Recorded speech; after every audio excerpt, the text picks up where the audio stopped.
No niin, olemme saaneet haastatteluun Reiverien tämän vuoden Suomen mestaruuskisojen virallisen suojelijan, kansanedustaja, maa- ja metsätalousvaliokunnan puheenjohtaja Jenna Simulan.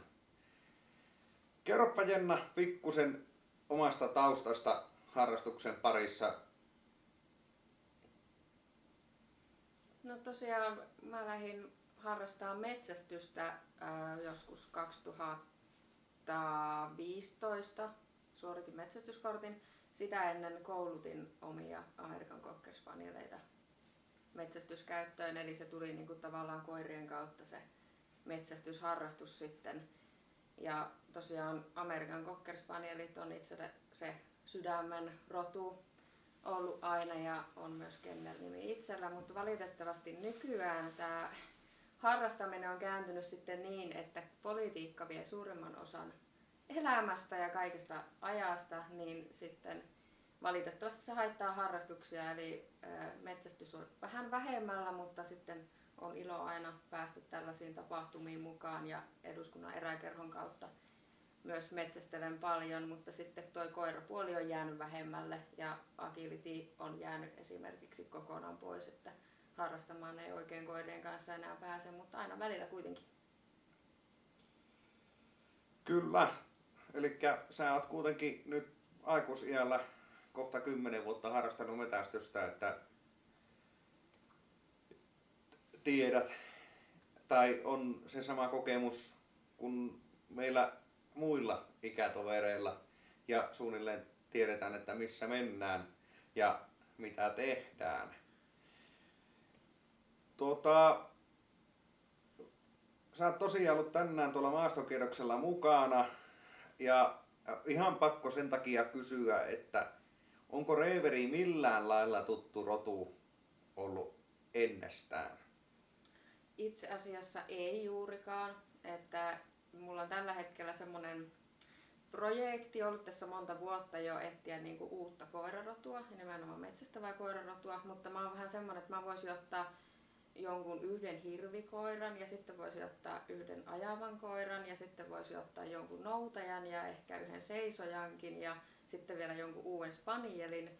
Niin tässä on vielä vähän työtä tehtävänä, että mikä olisi se oma uusi koirarotu ja se ehkä voisi jopa olla reiveri. Mä oon kerran aiemmin nähnyt reiverin metsällä, mutta se oli sellainen tilanne, että oltiin metsästämässä ja sitten tiellä tuli sitten vastaan reiveri ja omistaja oli siinä hyvin häpeissään, että kun koira nyt sillä tavalla tuli tervehtimään muita ja itse olin siinä vain lähinnä mielissäni, että kun hieno koira tulee vastaan siinä tervehtimään, niin se on niin kuin semmoinen ensikohtaaminen reiverin kanssa ja se kuitenkin jäi mieleen silloin, että ahaa, että tällaisiakin koiria on, että mikäs tämä on, mutta ei tarkemmin sillain tuttu rotu ole kuitenkaan.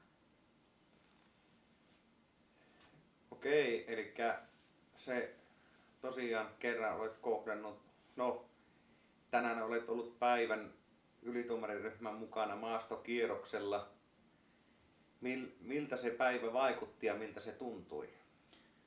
Mä en tykkään nähdä koiria töissä, koska mun mielestä koira on kuitenkin sen lisäksi, että koira on perheenjäsen ja kumppani ja se on niin kuin ihmisen paras ystävä, mutta koiran pitää päästä myös töihin. Ja siinä mielessä on aina ihana nähdä, kun ihminen ja koira on yhdessä metsällä ja kun koira tekee just sitä, mikä koiralle on niin kuin tärkeintä. Että se oli hieno nähdä ja kuulla, kun koirat on töissä ja tekevät sydämellään sitä hommaa siellä metsässä. Kyllä.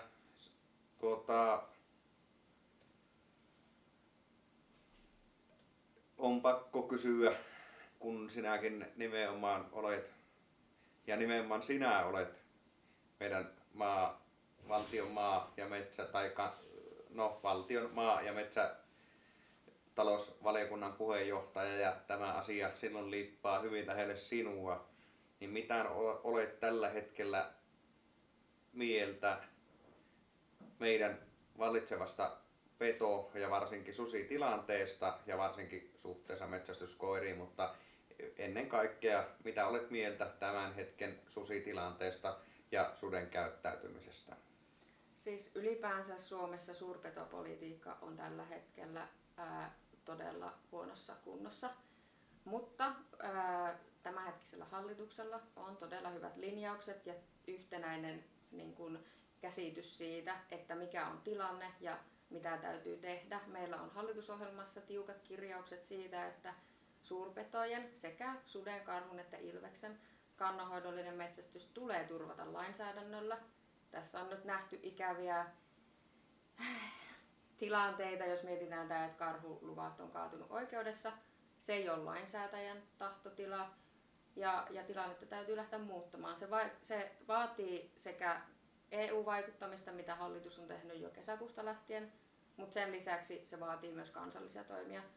Ja tällä hetkellä ministeriöstä on lähtenyt lausunnoille susiasetus, jolla on tarkoitus antaa 28 susilupaa, eli viimeistään tammikuussa 2024 päästään toivottavasti sitten metsästämään. Totta kai me tiedetään, että luonnonsuojelijat tulee valittamaan luvista, mutta mä toivon todella, että ne valitukset ei sitten mene läpi, vaan luvat pysyy voimassa ja päästään kannanhoidollista metsästystä tekemään, koska tämänhetkinen susitilanne on täysin kestämätön ja se on uhka suomalaiselle koirametsästykselle.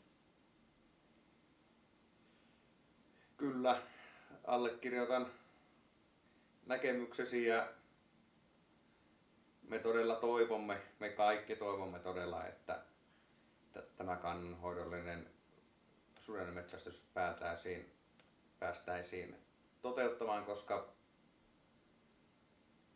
ihan tässä Pohjois-Pohjanmaallakin, niin tuolla pikkusen kun lähdetään Oulusta Kainuuseen päin, on mennyt Pyhäjoella mennyt jo 3 koiraa, joten me kaikki ymmärrämme, että tilanne on kestämätön, mutta on erittäin mukava kuulla, että ihan niin sanotulla valtion pääkallopaikalla tämä asia otetaan tosissaan. Kiitoksia Jenna, kiitoksia että tulit tänne ja kiitoksia että saimme kuulla myös ajatuksesi. Kiitos kutsusta. Oli oikein mukava tutustua drevereiden maailmaan. Kiitos.